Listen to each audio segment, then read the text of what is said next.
There is a space in my heart where I find the truth. I find me in you, a truth beyond what you may see now. But when we are one, we bring more good about. No matter who or what you call yourself or where you come from, yeah. There is a place in this world with open arms right now. Welcome to love, welcome to peace, welcome to our community. Be who you are, let your light shine. We're so much more when we unite. You are welcome here. You are welcome here. I see with new eyes, allow and unfold, embrace and let go, trust the flow. There's a freedom in love when you follow your heart. Together we are stronger than we could ever be apart. No matter who or what you call yourself or where you come from, yeah. There is a place in this world with open arms right now. Welcome to love, welcome to peace, welcome to our community.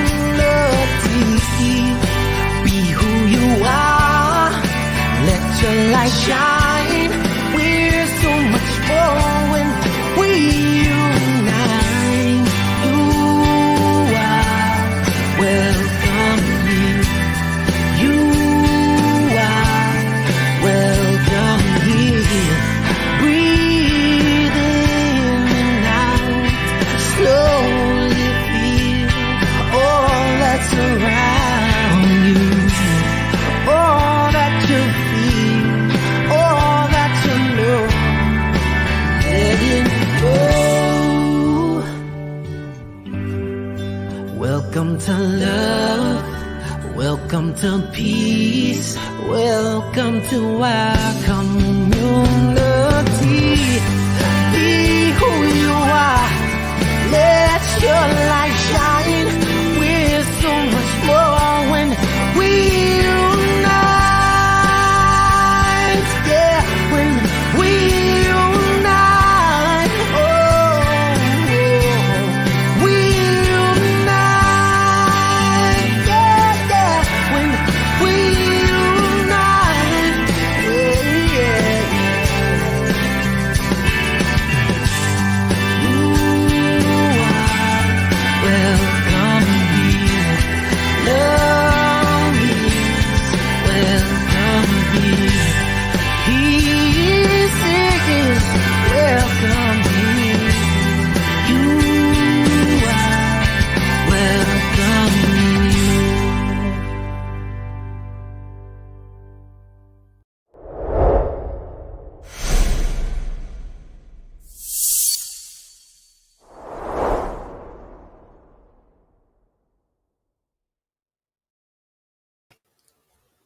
Good afternoon and welcome, family and friends of CSL Ocala. I am Reverend Cindy Grimes, and I am so happy that you have chosen to spend a little time with us, whether you're watching live or if you're watching at a later date.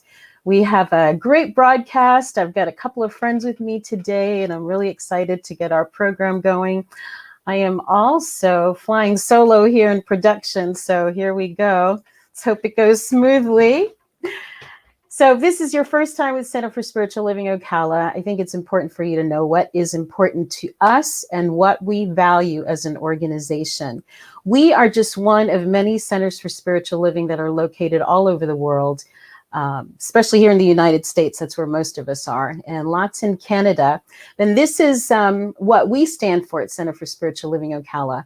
Number one on our list is spiritual growth and practice.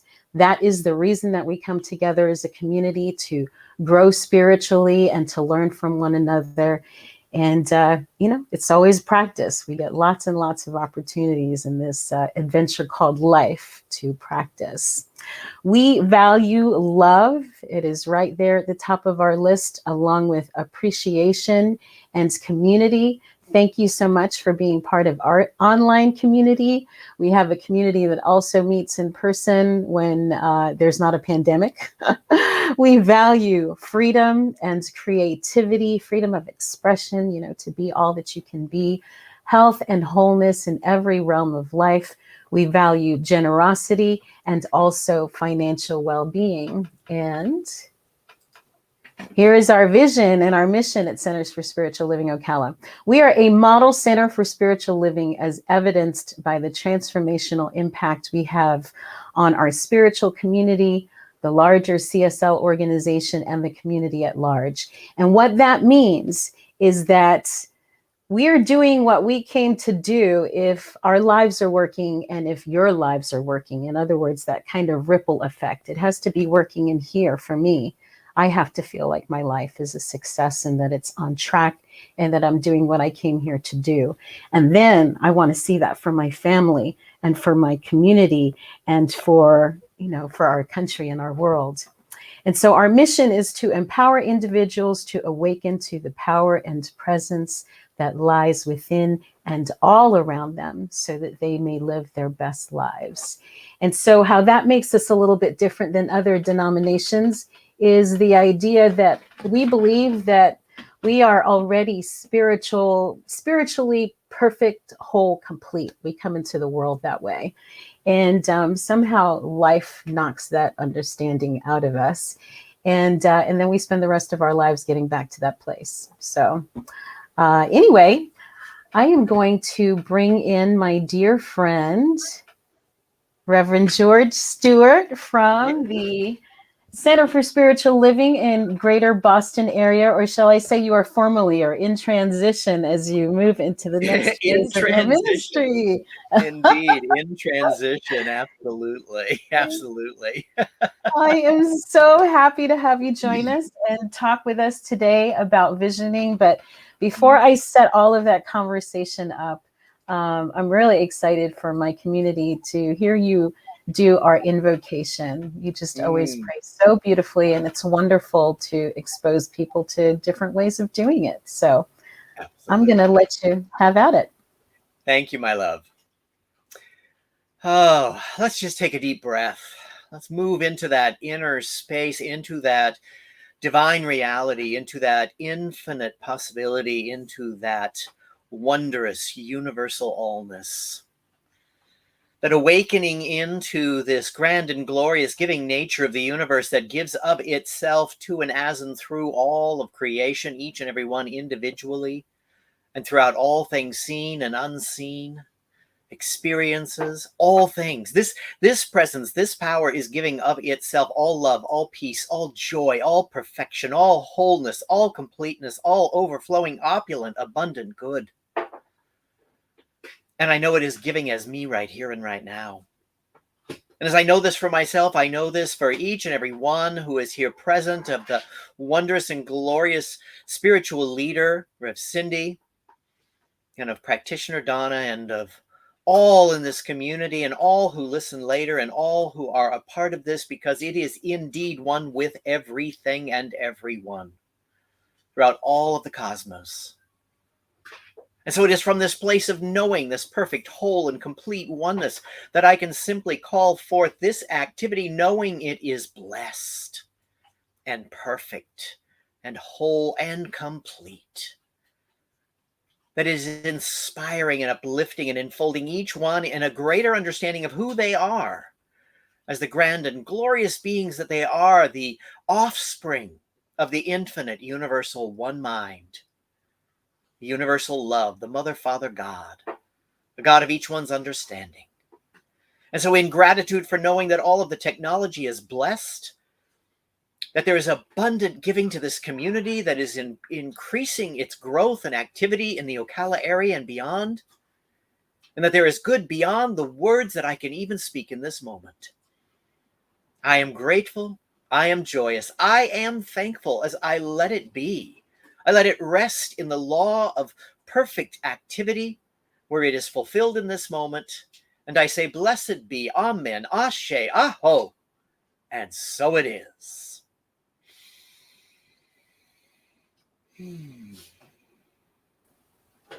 Woo! I want to say hallelujah. And so it is. Can I get an amen? Amen. Oh, thank you. So wonderful. I think, George, I'm not sure, but this might be the first time that you are with us since we have been doing this series, See No Stranger. Is that right? I would believe so, yes. I think it is. I think it is. So wonderful, wonderful. So let me give a little background, and I'm going to bring in our practitioner. Hello, Donna. Hello. What's up, y'all? Definitely a hallelujah moment. I felt it to the very toes and back on up, honey. That was everything. Thank you so much. It's going to be a heck of a chat this afternoon, isn't it? Oh, man. Let's do it. Let's dive into the I tell you what another little special thing here is the connection between you and George. Yes. Yes. They have the same birthday. We That's do. right. We Yes. do. Yeah. I won't ask how many years apart, but yes. Well, when he got done, I said, yes, I don't know if it's a birthday thing or not, but it felt, we were so connected, like twinsy kind of energy. So I was like, oh man, maybe it's the same birthday thing. Who knows? But I really felt connected to you as you were speaking those words. Well, I tell you, both have a way of putting words together that is just so beautiful. I just love to sit and that natural yeah, because I don't even think about it, I just kind of get into that space and then it just pours through. So yeah, but Cindy, you do the same thing with words too. I hear you. Yeah, I guess we don't see our own because we're in it. Yeah. Sometimes it takes somebody else to hold that mirror for you and show it a little bit differently. But thank you for both of you for sharing your gifts, and thank you for being with us this afternoon. And I love, love, love this topic, and I know you do too. So I'm super excited to have you talk about this thing about visioning.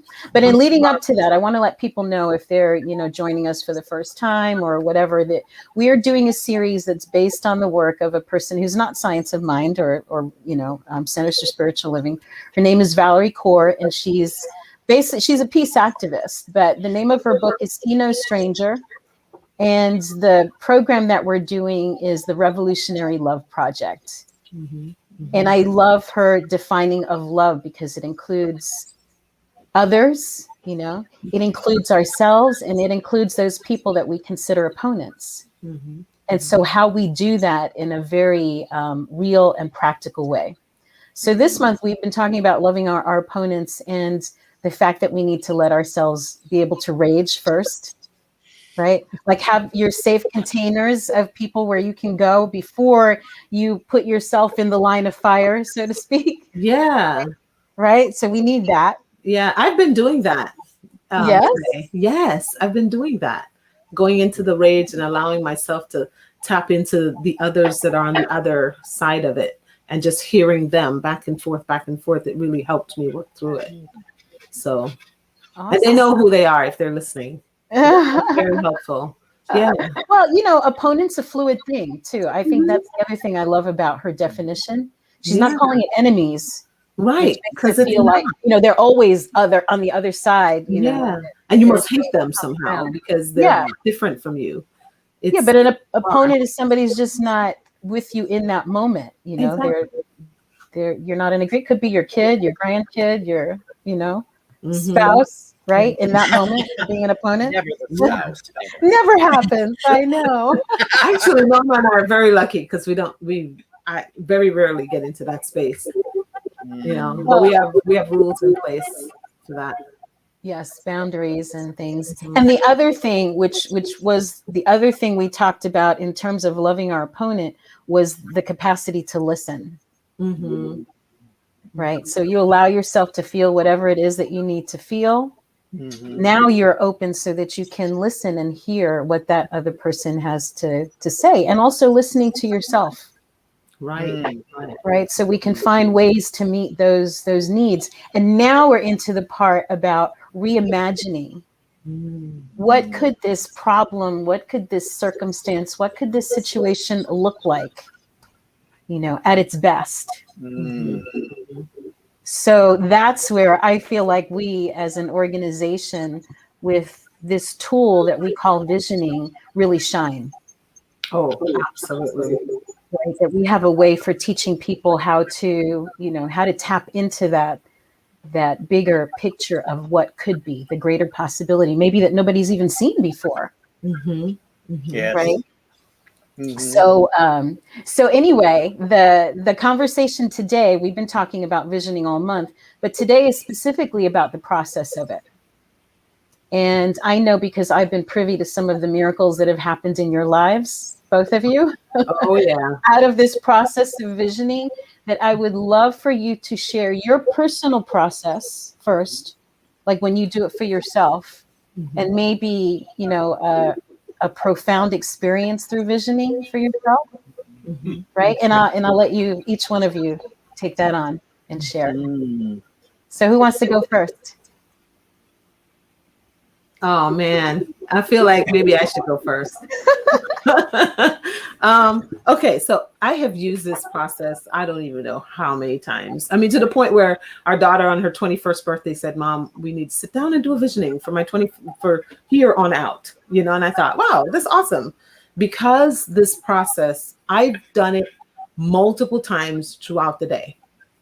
Like when I have something rolling around in my head, if I sit down, and this is how I do it. I sit down or I get somewhere quiet, and then I kind of drop into a space, and then I say, what is the highest and best in this moment? And then I breathe into it, and it never fails. Like an idea comes in that I never thought of before, that sometimes is nothing that's ever imagined. For example, I did this when I went to New York. I said, for Spirit's highest and best, for me to be used, because Norma and I sat down, we did it together at the airport, for me to be used and her to be used with all our talents and tools, what's Spirit's highest and best? And then we wrote down, what came to us. And then we did an affirmative prayer, spiritual mind treatment about it. And when we got to New York, I thought I was going to be a bedside nurse. And it turns out that Spirit said, nope, the highest and best would be for you to be the coach of the bedside nurse. And so I ended up using my gifts and talents to uplift those nurses who were taking care of those patients. So the best for me would be for me to duplicate myself. And I did it with 123 nurses. And so that's how Spirit allowed me to use my gifts and talents and stretch it out to help as many people as possible, because that's where my biggest gift and talent was, not just the bedside. I would have just taken care of my 6 people or my 10 people. This way I was able to magnify what I was doing, and that I could have never, because that particular job description wasn't even a thing. I had never heard of it before. I had never even known that I could be a team lead. I never even thought. People are like, how did you become team lead? I don't know. An email showed up and said, congratulations, you're team lead. Wow. That's how I ended up in that situation. And I thought, of all the things for me to do, for me to sit and pray and hold space for every single one of those frontline workers like that all over the hospital, for patients who are leaving the planet, for me to stand in that spirituality and honor that person as they leave the planet, that is my gift as practitioner. For me to speak the truth in the midst of all of that, that was my gift as practitioner. And Norma's gift was her hands on those caregivers, and she did it as practitioner, and we would have never guessed, and it all came out of visioning. Wow. Yeah. I love that story, and I didn't know which one you were going to share, because again, there are so many. But just to give people a little bit of background, I don't know if I'm echoing or if somebody else is echoing. Are you hearing anything? I'm hearing it. You're hearing something? Let me see if I turn off other mics here. Okay, I just turned you off for a second. Anyway, being on the other end of this in Ocala after you left to New York City, where you found out the next day that you were in what they called the epicenter of the epicenter. Things just like blew up. And I, as the minister, right, I get a call, I don't remember, 2, 3 o'clock in the morning that I didn't see till the next day from Donna being like all freaked out. Holy cow, what is this thing I just walked into?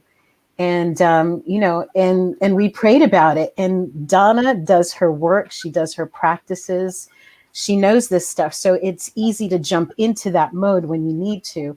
And I just want to just commend you again, Donna, you and Norma both, for putting yourselves out there, number one, and then just for being open to how Spirit wanted to use you in that moment, again, not even knowing what the possibilities were. We had no idea. No idea. And the thing of it all is that it became like this fairy tale thing. That's why I said when they did that article, I was like, this sounds like somebody else's stuff. This is no way. But I remember going through it and I thought, oh my goodness. And everything now I do thinking what Spirit's highest and best. And when something comes to me or something comes through someone, because sometimes it comes through somebody and that person will say something to me and I'll get God bumps, or something will feel good inside of me that says, oh, you need to follow this path. And then I'm like, boom, what is this? And I want to look at it and I want to pull it apart. Alore calls it unboxing it. I'm going to unbox it and see what this gift is, because that moment is giving you that gift to say, oh, let's unbox that. And that's what we keep doing. And it brings us into the most wonderful experience that we're having right now as I'm sitting in this room. You wouldn't believe this manifestation. That is another story. But we'll get to, maybe we'll have time for that one too. Child is gonna go in the book. Because it's so like out of this world. Like it's something that you'd be like, wow, somebody wrote that down, but because of the practice. And I'm telling you, I don't care what nobody tells me. I have proved it over and over and over again. And it's worked every single time. And that's why I'm so glad I found this teaching. Well, it's not woo-woo. No. When you get in your car, you have a destination, right? You don't just get in your car and be like, okay, I wonder where it's going to take me today. So it makes sense, when you do visioning, that it gives you that picture of where you're headed. Mm-hmm. You're allowing the space for that to show up. Yeah. So I'd love to hear one of your stories. And thank you so much, Tanya. That was phenomenal. One of your stories, Reverend George.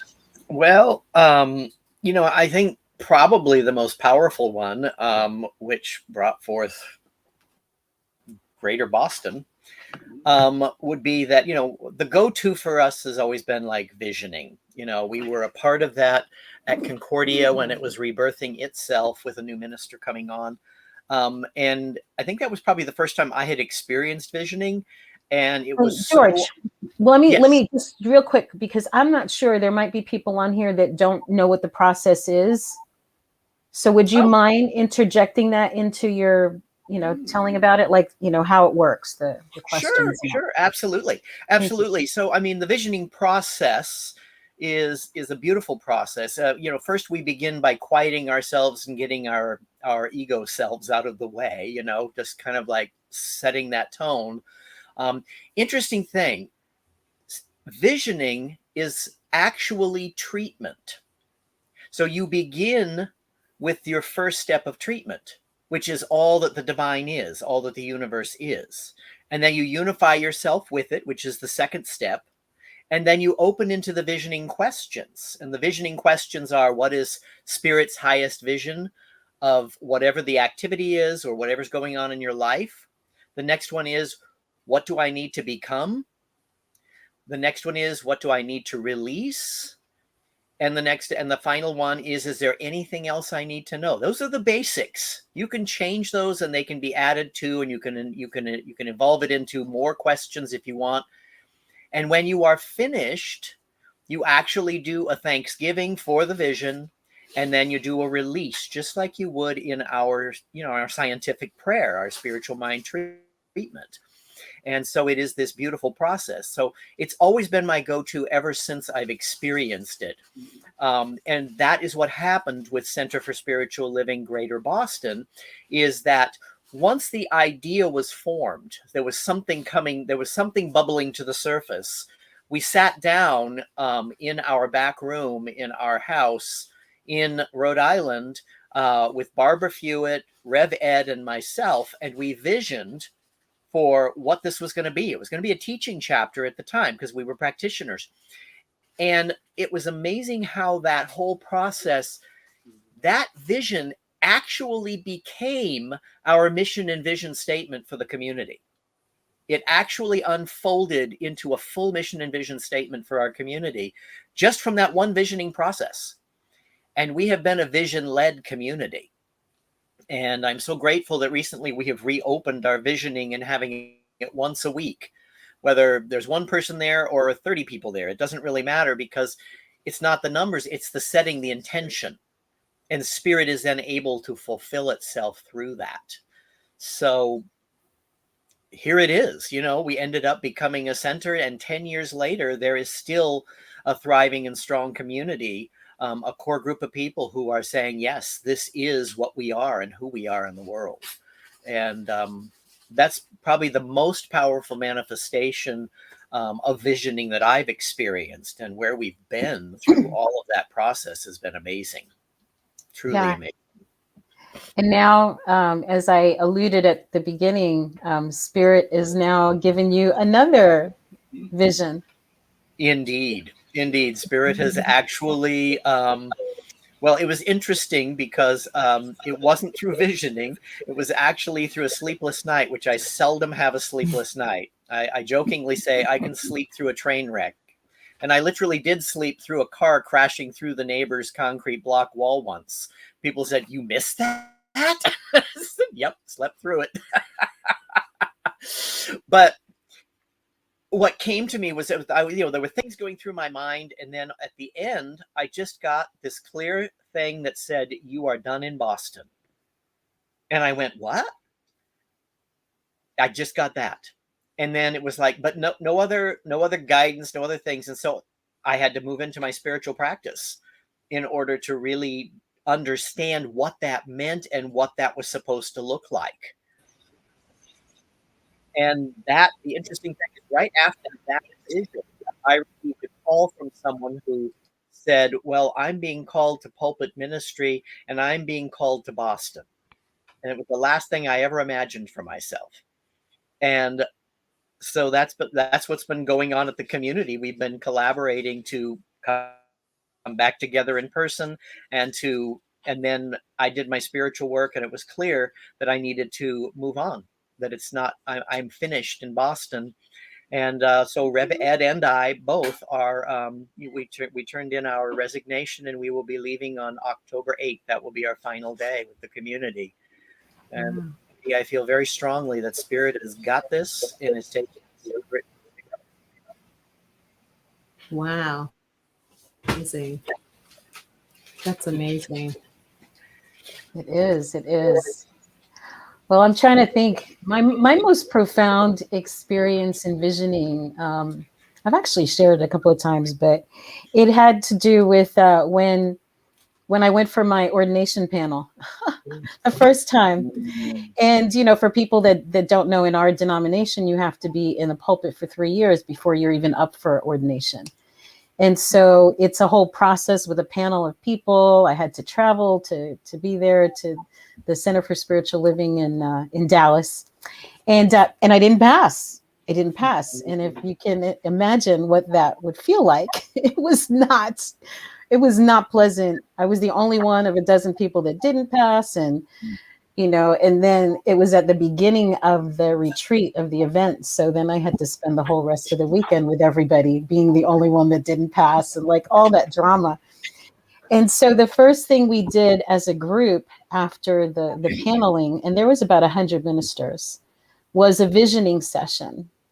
And of course, I'm sobbing. I see Reverend Rodney is on this on the chat here, along with lots of our other friends. Anyway, I sat between Rodney and Reverend Catherine Knox, and they were both holding my hands, and I was just crying and crying, like, I can't believe this has happened. How am I going to tell people when I go home? All this stuff, right? First question, what is your vision for your ministry?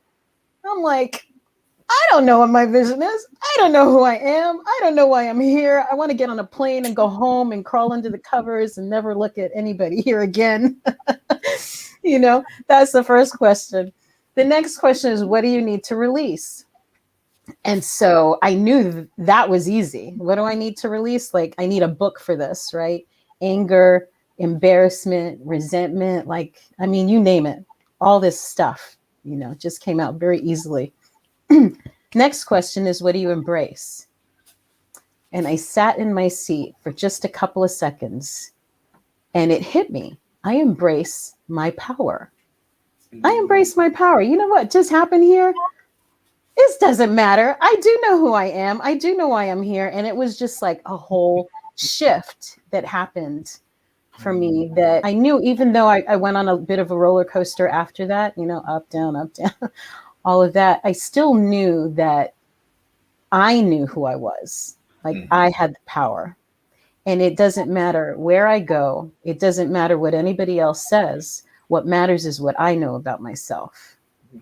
And I can weather anything. And that was the most profound experience that I had envisioning. And I guess it's part of what's got me where I am now, right? I mean, other people go through that experience and they say, see ya, I'm out, peace out. You don't appreciate me, you don't see me, I'm out. But Spirit had other ideas for me. So let's see. Yeah, I remember that. Oh yeah. Oh yeah. We remember that. That was amazing. But you know what happened as a result is that more people saw you. And that's, remember I said to you that you needed to be seen. In the sea of however many ministers, you needed to stick out. And how else could you stick out but for everybody to watch you go through the process? And when you go through the process, you're the kind of person that's raw and vocal, and you explain it so beautifully. And people saw that and was like, and this is the leader of the peace movement? Heck yeah, I'm on board with her because she's real. And that was what was needed. And that's why you failed. Yeah. Well, about it. And then I have to add that when she did walk through her ordination, it was at Silomar, and it was where Ernest Holmes had done the Sermon by the Sea. Thank you very much. So Thank you very much. A much bigger thing going there than just down. And you would have never been able to paint that picture. And had you known it was going to happen, you'd be like, oh no, I'm about to go through some pain. I don't think so. And you might have shied away from this amazing thing because you knew it was coming. But because you had no idea, and Spirit was like, hang on for the ride. You asked, and here we go. Yeah. And you know what was so beautiful? It just really reinforces all the stuff that we've been talking through this, See No Stranger, and, the need of your tribe, of your people to like hold you and leave you space. I mean, I'm looking at the names who's on our call this afternoon and seeing lots of the people that were there to hold space for me as I move through my second panel. Reverend Mary Ellen and Reverend Marie, and who else is on here? I saw a few names, Rodney again. So anyway, visioning is powerful. The experience itself, in that moment can be really powerful, but it can also be something that unfolds over time, like even years and years and years. You plant the seed and you don't see the vision until, could be many years, right? I know, remember Donna, our wonderful Ken Green, who was a practitioner at the center for many years. And Ken had a vision when he was a child. I think he was 8 or 9 years old, of seeing these fighter jets or these planes. I don't think it was a fighter jet, or maybe it was. But anyway, he was looking at these as a child thinking, what would it feel like? Imagining what it would be to sit in one of those planes. And he got the experience. He got the chance to do it like 50 years later. Wow. Nice. Yeah, just like, Yeah. amazing. And You sometimes you never know. forgot that you planted it. Right, You know, right. but what's interesting, it almost feels like when we do like a visioning and spirit gives us the the download, the divine download happens, what is spirit's highest and best, and then bam, you get that divine download and you're writing it down, boom boom boom boom, this is coming through, right? And then you're thinking, okay, now what? And then it's almost as if you put it on the shelf and forget that you had that vision in process because it's in your journal somewhere, and then you're like, oh, okay. And then you're out there living life. And then all of a sudden, a slingshot moment happens. That feeling of going backwards, like, oh man, I can't believe I'm going backwards in my spiritual. What is going on in my life? It's this slingshot moment. And spirit says, here you go, the vision, boom. And then ba ba ba ba ba, everything happens. And then you go back to your journal later, a year later, and go, oh, duh. And it's awesome when it happens. It is beautiful, right? Of Yeah. course, when you're in this experience, you don't realize that's what's happening. Well, yeah, when you're in the dark night, And that's why they call it a practice, because the more you practice, the more you recognize it. And the more you practice, the more you recognize it. And before you know it, you start to get really clear about those breadcrumbs. And you start to put the line together, Yeah. And that's why it's called spiritual practice. And that's why we're called practitioners. We're just practicing. There you go. We're just and life is continually giving us opportunities to practice.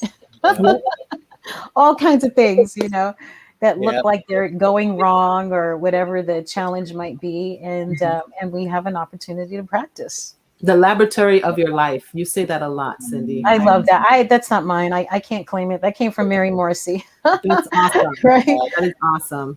Yes. But all of it's divine download from spirit through this person, And so I feel like when I hear some of this and it sinks on my heart really well, I'm like, yes, that was a download from spirit. Ricky Byers, when I looked at her page for the song, and she said from by spirit through Ricky Byers is how she wrote it down. And I was like, whoa, light bulb moment. And it was wonderful. Yeah.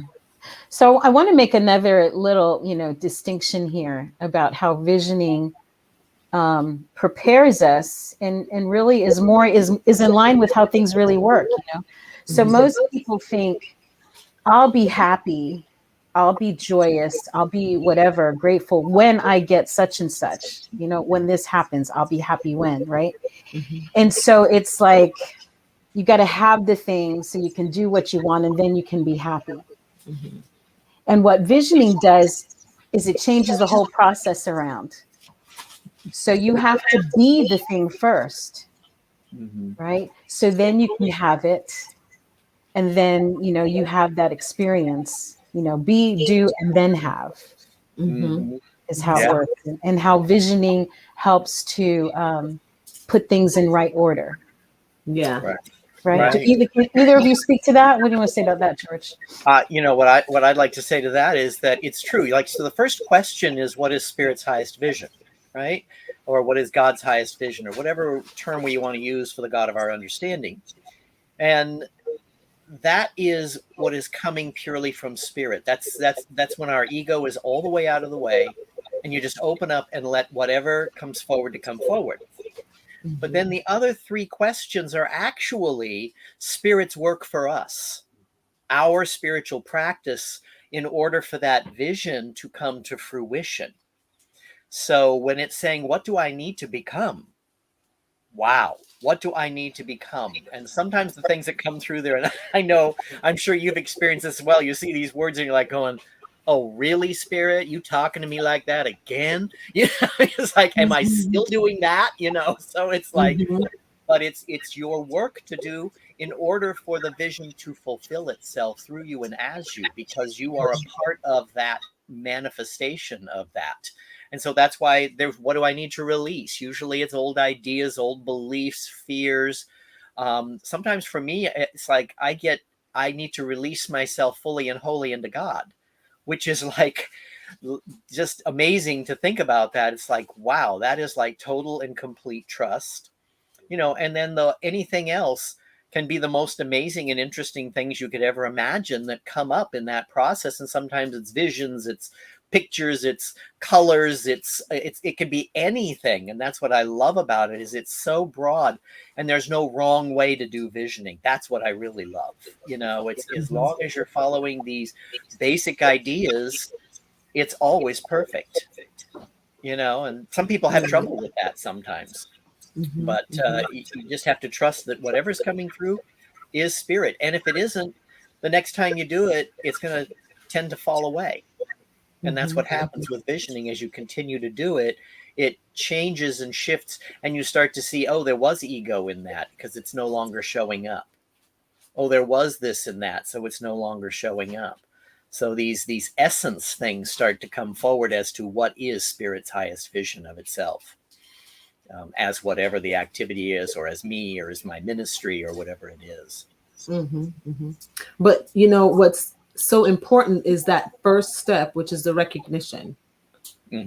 That recognition and getting centered into that space, that is that open vessel for spirit to because it's not like this big blaring, sirens going off and yay idea. It's usually this really soft, that space, secret place of the Most High, that space. And we just have to be clear that people understand that visualizing, you already know what it is you're looking at, and you're focusing on the thing that you know. Visioning is more like you have no clue where it's coming from. It just jumps in like a divine download. And it's that with spirit's highest, and then I think we say, what do we embrace and what do we release? I think is what we say in our community. So it's what spirit's highest and best. What do we embrace? What do we release? And then anything else. And then give thanks and, and let go. And that's how our process, but it's the same process. It's just a different title for it. Yeah. The wording is not important. It's the intention. Yeah, exactly. The intention. Yeah. And sometimes you have to embrace forgiveness. I know that that was my thing. When it said what to release, I was like, okay, I can release the hurt from blah, blah, blah. But now I have to embrace forgiveness. Oh boy. And that was a little bit of a hump for me a couple of times. But it's true. It's the truth. I have to embrace the forgiveness in order to move through this thing, to get the highest and best to come forward. Yeah. Well, that's because forgiveness ain't for the other person. It's for you. It's your freedom. It's you freeing yourself from being a victim or in a prison of something that no longer is even affecting the other person in many cases. Yeah. Mary Morrissey, I think, was the one that said, she's so powerful. I love that woman. Divine download comes through her all the time. But I think she was the one that said forgiveness is letting go of the hope that the past would change. Yeah. Like Isn't that profound? I was like, whoa, light bulb moment. Yeah. It's so true. I mean, the greatest truths, the deepest truths are the simplest things. So profound, right? I'm seeing some of our comments here on the side, and I wanted to invite people to, to comment, to ask questions, to whatever. But I think the folks that are on this thread are probably, as just looking at names, people that are pretty good at this process and practice it pretty regularly, like, Reverend Mary Ellen there. And Lita was saying, I'll see it when I believe it, right? We know that. We have to believe it first. In fact, George, you and I talked about that this morning when we were on with CSL Boston. Yes. The faith of just a mustard seed. Like just that little bit. You don't have to see the whole big picture. You don't even have to believe necessarily the whole big thing, No. But that little bit of faith is going to move you in the direction. Yeah, it's kind of like planting the seed. You put in the seed in the ground and covering up with that little bit of faith that says, well, with a little bit of water, we may have a tree. But we know that it could happen, that there's a tree. Could a bird come along and eat it? Yes, but there's a tree. Yes. There you go. Rodney said, be and then live it. Be, live it, believe it. Yes, I love that. I like that. Yes. So do you want to share anything with our folks as we wrap it up? It's about that time. It's always such a fun conversation, but anything, I don't know, whatever you feel like you need to say to close out, if there's anything you want to add to this discussion or, Oh, I know what I want to add. I want to say that whenever things are the most difficult, vision. Yes, When you have no clue of how something's going to turn out, or you're scared out of your mind, sit down. I go to the bathroom a lot. I'm just telling you, sit down and vision, because that is when you are supported the most. Mhm. You know what I'm saying? I mean, you're supported the most, and nobody has to know that that's what you're doing. Mm. Like, people think I'm in there doing something else, but I'm actually in there visioning, because I know that nobody's going to disturb me. I'm serious. Nobody's going to disturb me, and everybody will leave you alone. But it gives you a chance, because for those of us who are in, and I use it a lot when I'm working and I'm on the floor, bam, bam, bam, bam, bam, bam. Getting into a quiet place is very difficult to do. Mm. But when I'm at the point of, oh my God, I am really going stir crazy, what do I do now? I just want out of here. I go there and just allow myself, and Spirit's highest and best always comes through and says, this is what your job is. This is what you're doing. Da, da, da, da, da, da. What do I have to release? You got to release the fear. What do I have to embrace? Embrace the fact that you are supported by Spirit. Thank you. Mm. And I'm telling you, it got me through so much horror that Mhm. you're in the middle of the mud. This is one of the most important tools that I have used. And it's Mm. every single time. And it's pulled me out of some really crappy situations. Pun intended. You know, I gotta tell you, you just really quick, that reminds me of a conversation I had at the prison with these gentlemen, right? That are, these people can be in the same context, same living space for years and not be friends in any sense of the word. You know what I'm saying? So Right. it's not a particularly safe place to share your feelings and whatever. And so we were talking about the importance of feeling your sorrow. And if you need to cry, well, who the heck wants to do that in prison, right? So what they do, they go to the bathroom, and they would do it there because it was that quiet place. Nobody's going to bother them, or while they were showering. Nobody has to know what you're in there doing. Nobody Yeah. knows. I meditate there. I cry there. Yeah, I'm telling you, nobody, because it's the one space that is held sacred. Most people do not interrupt you there. Right. Yeah. So, when people are asking for spiritual tools, what do I do? My mom, I got teenagers. What? Go in the bathroom, run some water. You ain't gotta have a Zen spot and blah blah blah. And I'm in the Himalayas somewhere. No, child, go run the bath. People think you're in there showering, and you're in there doing the vision. I'm serious. Do We're it. so practical here. We're just like, be You're practical. in hard times. Thank you. What do you have for us, George? Thank you, Donna. Well, I hard to follow that, but anyway. Hey, the nice thing about the coach is we have two options. We have two bathrooms. So anyway, I can choose whichever one I like. I am just thinking about, like what's next? Because, now that we're winding down from Boston, we have something new, and I'm really looking forward to a visioning process around what is Spirit's highest vision of whatever is next for us in ministry. Because I know there's more ministry to happen. I don't know what it's going to look like or how it's going to be. I do feel some ideas and some senses of what it's going to be. But that's why, I know that both Rev Ed and I will be sitting down and doing our visioning practice to ask, what is Spirit's highest vision of our ministry? And I think it's going to be something we do together again, which is what we've done most of our life, other than the short period of time when he stepped down as spiritual leader for CSL Greater Boston. But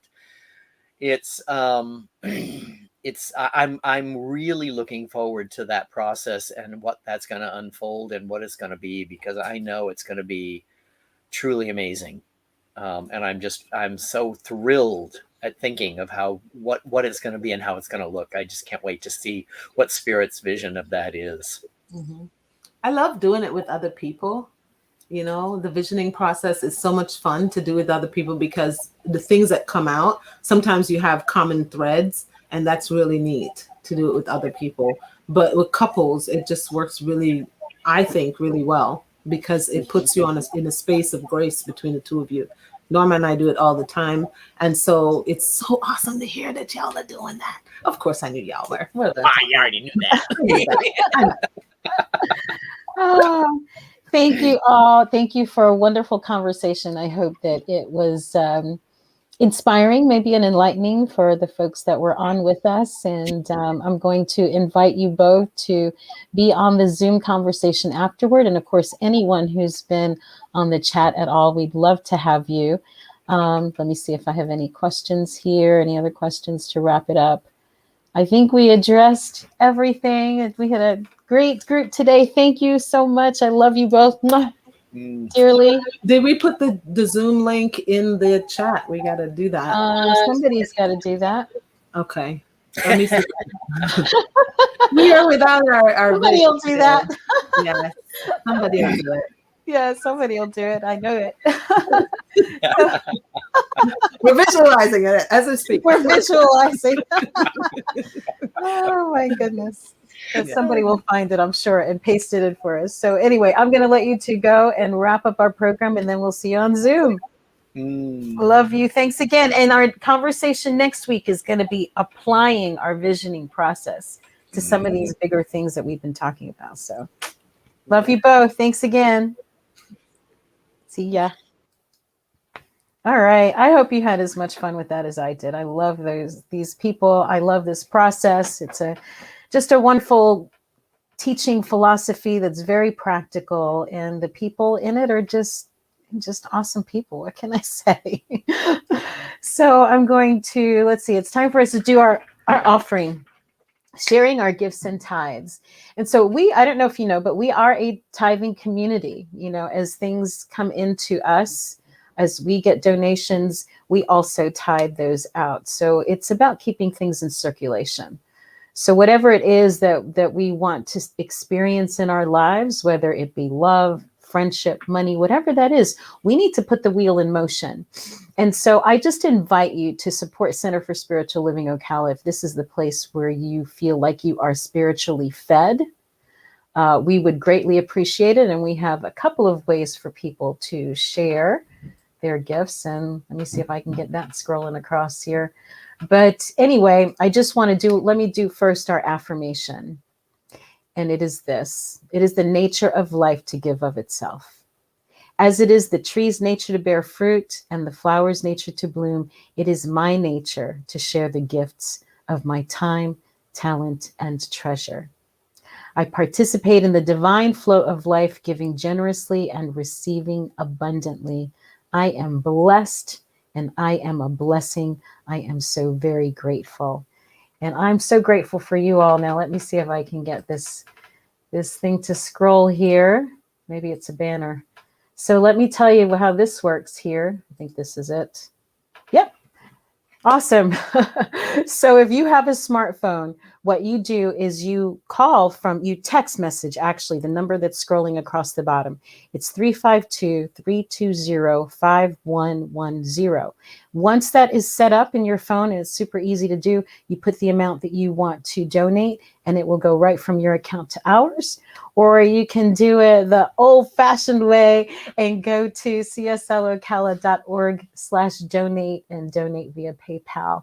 And so just give someplace. If you're not giving to CSL Ocala, give to your favorite charity, but give. We need to keep that financial abundance in circulation, and it blesses the people that you're giving to, and it will bless you as well. I promise you. So enough of that. How do I get this off the screen? Oh my goodness. I know how to do this. I'm going to bring us back to our prayer for protection. See if we have any other announcements coming up. In all likelihood, due to this COVID spike, we will not be meeting again in person. In fact, I'm just going to say we're not in September. So we'll see what happens in October. We just continue to pray that this thing goes away, that it does minimal damage, after all the damage it has already caused. But anyway, I also will be joining you in September from Big Sky, the Big Sky Retreat. There's probably still time to register for that. It is September 4th through, I think it's the 4th through 11th or the 4th through the 9th. Anyway, it's in Big Sky. It's a great opportunity to get together with some awesome folks in a beautiful, amazing location, learn some new things, and make some new friends. And that leads us then to our prayer for protection, which comes to us from James Dillett Freeman. And again, I invite you to make it your own. The light of God surrounds us. The love of God protects us. The power of... That's what happens when I read it instead of just saying it. The light of God surrounds us. The love of God enfolds us. The power of God protects us. And the presence of God watches over us. Wherever we are, God is, and all is well. And I just pray as you go through your week this week that anything that looks like an obstacle turns into just an opportunity for you to experience your greater yet to be. I hope you have a fabulous week and look forward to joining some of you this afternoon on our Zoom broadcast. Love and blessings to all of you. Take care.